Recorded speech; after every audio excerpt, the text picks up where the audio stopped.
शुभ विचार।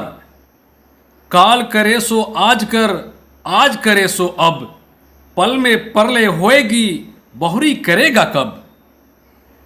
मेरे प्यारे विद्यार्थियों, सुप्रभात। मैं हूं doctor Chhotelal Gupta, assistant professor. आज की हिंदी क्लास में सरदार पूर्ण सिंह द्वारा रचित निबंध मजदूरी और प्रेम पर चर्चा करूंगा। इसके अंतर्गत निबंध का सारांश एवं अंत में इस पर आधारित कुछ अवतरणों की व्याख्या भी करूंगा। अब आप ध्यान से सुने।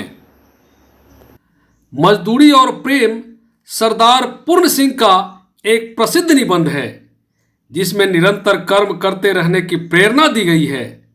यह प्रेम प्रेरक निबंध है।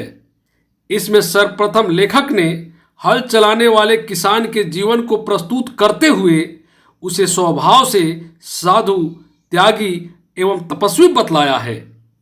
खेती ही उसके ईश्वरीय प्रेम का केंद्र है। हल चलाने वाले का जीवन। हल चलाने वाले तथा भेड़ चराने वाले स्वभाव से सज्जन होते हैं। वे खेत की हवनशाला में अपने श्रम की आहुति दिया करते हैं। ब्रह्माहुत से जगत पैदा हुआ है। किसान अन्न पैदा करने में ब्रह्मा के समान है। अन्न तथा फलों में उसका ही श्रम दिखाई देता है। वह साग पात खाता है, ठंडे कुएं तथा नदियों का पानी पीता है। वह पढ़ा लिखा नहीं है, जप तप नहीं करता। खेती ही उसके ईश्वरीय प्रेम का केंद्र है। वह पशुपालन करता है। वह तथा उसका परिवार प्राकृतिक जीवन जीते हैं। उसकी आवश्यकताएं सीमित है। लेखक को किसान के सरल जीवन में ईश्वर के दर्शन होते हैं। गरड़िए का जीवन। एक बार लेखक ने एक बूढ़े गरड़िए को देखा। वह पेड़ के नीचे बैठा ऊन काट रहा था। उसकी भेड़ें वहां चर रही थी। उसके सिर के बाल सफेद थे, किंतु मुंह पर स्वास्थ्य की लालिमा थी। उसका कोई अस्थायी घर नहीं था। जहां जाता था वहीं घास की झोपड़ी बना लेता था। उसकी स्त्री रोटी पकाती थी।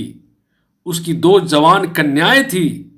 वे भेड़ चराते समय पिता के साथ रहती थी। उन्होंने अपने माता पिता के अतिरिक्त किसी और को नहीं देखा था। गरड़िया पवित्र प्राकृतिक जीवन जीता था।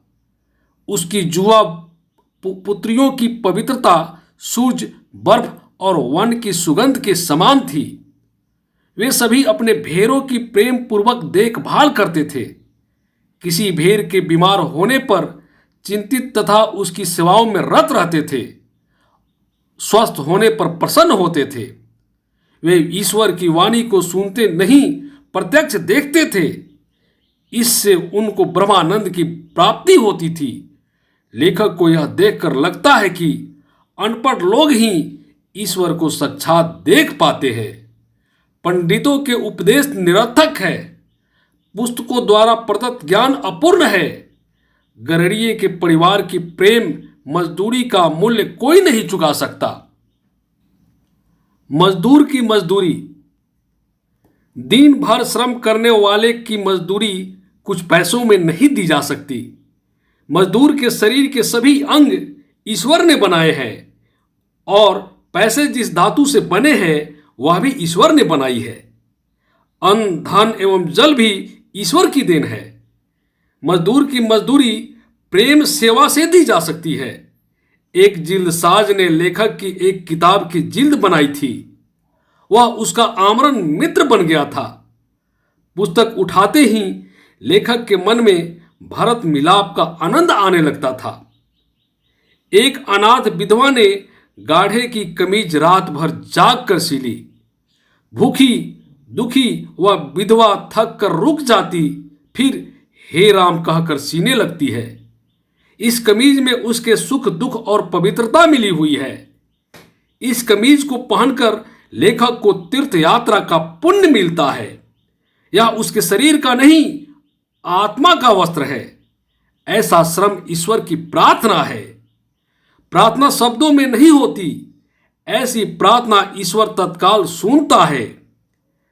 प्रेम मजदूरी मनुष्य के हाथों से हुए कार्यों में उसकी आत्मा की पवित्रता मिली होती है। राफेल के बनाए चित्रों में कला कुशलता के साथ उसकी आत्मा दिखाई देती है। उसकी तुलना में कैमरे से खींचे फोटो निर्जीव लगते हैं। अपने हाथ से उगाए आलू में जो स्वाद आता है वह डिब्बा बंद चीजों में नहीं आता। जिन चीजों में मनुष्य के हाथ लगते हैं उनमें उसकी पवित्रता तथा प्रेम मिल जाता है। प्रियतमा द्वारा बनाया गया रूखा सूखा खाना होटल के खाने से ज्यादा स्वादिष्ट होता है। उसके द्वारा लाए गए पानी में प्रेम का अमृत मिश्रण है। उसकी इस प्रेम और त्याग भरी सेवा का बदला लेखक नहीं दे सकता। वह सुबह उठती है, आटा पीसती है, गाय का दूध निकालती है, मक्खन निकालती है, चूल्हे पर रोटी बनाती है। वह पूर्व दिशा की लालिमा से अधिक आनंददायिनी लगती है। वह रोटी नहीं, अमूल्य पदार्थ है। ऐसा संयम पूर्ण प्रेम ही योग है। मजदूरी और कला। श्रम आनंद देने वाला होता है। उसको रुपये पैसे से नहीं खरीदा जा सकता। श्रम करने वाले की पूजा ही ईश्वर की सच्ची पूजा है। भगवान मंदिर मस्जिद में नहीं, मनुष्य की अनमोल आत्मा में निवास करते हैं। मनुष्य और उसके श्रम का तिरस्कार नास्तिकता है। बिना श्रम, बिना हाथ के कला कौशल, विचार और चिंतन बेकार है। दान के धन पर आराम से रहने में धर्म में अनाचार फैलता है। हाथ से काम करने वाला मजदूर ही सच्चा महात्मा और योगी है। आराम तलवी से जीवन तथा चिंतन में बासीपन आ गया है। मशीनी सभ्यता मनुष्य को नष्ट कर देगी। नई सभ्यता श्रमिकों के श्रम से ही फलेगी फूलेगी। मजदूरी और फकीरी। मजदूरी और फकीरी का संयोग मानवता के विकास के लिए आवश्यक है। बिना परिश्रम फकीरी भी बासी हो जाती है। प्रकृति में नित्य नवीनता है। उसकी उपेक्षा कर बिस्तर पर पड़े पड़े बिना हाथों से श्रम किए चिंतन करना ठीक नहीं है। साधु सन्यासी श्रम करेंगे तभी उनकी बुद्धि निर्मल होगी। श्रम में एक नए ईश्वर के दर्शन होते हैं। श्रम ही ईश्वर का भजन है। मनुष्य को धातु से नहीं खरीदा जा सकता। प्रेम, सेवा और समानता के व्यवहार से उसकी आत्मा को अपना बनाया जा सकता है। सभी मनुष्य आपस में भाई बहन हैं।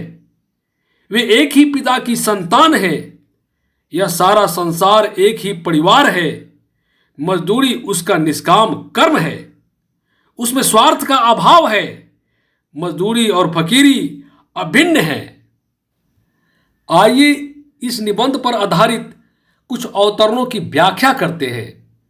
अवतरण संख्या 1। इस माता और इस बहन की सिली हुई कमीज मेरे लिए शरीर का नहीं, मेरी आत्मा का वस्त्र है। इसका पहनना मेरी तीर्थ यात्रा है। इस कमीज में उस विधवा के सुख दुख, प्रेम और पवित्रता के सम्मिश्रण से मिली हुई जीवन रूपनी गंगा की बाढ़ चली आ रही है। व्याख्या। प्रस्तुत पंक्तियां मजदूरी और प्रेम शीर्षक निबंध से अवतरित है। सरदार पूर्ण सिंह इस निबंध में मजदूरों के लिए प्रेम की व्यथा का वर्णन कर रहे हैं। विधवा माँ और बहन कमीज सिलकर हमें पहनाती है। प्रेम के बदले उसे सहयोग मिलना चाहिए। उसकी मजदूरी कुछ भी नहीं होती है। वह प्रेम और सहयोग चाहती है। विधवा माँ और बहन को ही संपत्ति मानती है। रुपया या पैसा उसके लिए बेकार सिद्ध होता है। मस्जिद में नमाज पढ़कर हम खुदा को खुश नहीं कर सकते। मंदिरों में मंत्र पढ़कर हम ईश्वर को नहीं रिझा सकते। ईश्वर तो प्रेम और सहयोग के भूखे हैं। इन पंक्तियों में सरदार पूर्ण सिंह ने प्रेम की महत्ता को प्रतिपादित किया है। प्रेम में ईश्वर वास करते हैं। मंदिरों और मस्जिदों में ईश्वर नहीं रहते। यही हमारा मर्म है। हम इंसानियत को भूलकर अपने स्वार्थ की चिंता करते हैं। अतः लेखक का कहना है कि इंसान ही इंसान का धरोहर होता है। अवतरण संख्या 2। मनुष्य पूजा ही सच्ची ईश्वर पूजा है। मंदिर और गिरजे में क्या रखा है? ईंट, पत्थर, चूना और कुछ भी नहीं। आज से हम अपने ईश्वर की तलाश मंदिर, मस्जिद, गिरजा और पोथी में नहीं करेंगे।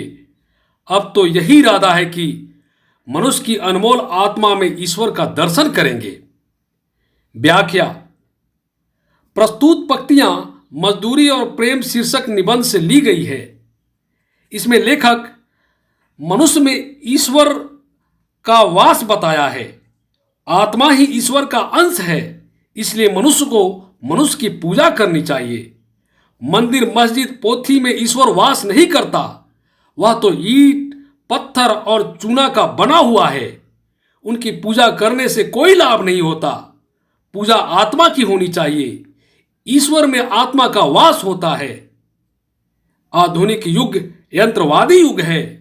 मनुष्य केवल मंदिरों में पूजा करता है, वह मनुष्य को नहीं पूजता। निर्जीव वस्तुओं को पूजा करने से कोई लाभ नहीं मिलता।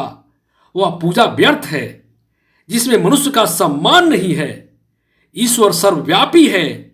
हमें ज्ञान और मार्ग छोड़कर हृदय का मार्ग अपनाना चाहिए। हम ईश्वर का ध्यान करते हैं तो मनुष्य को मूल्यवान समझना चाहिए।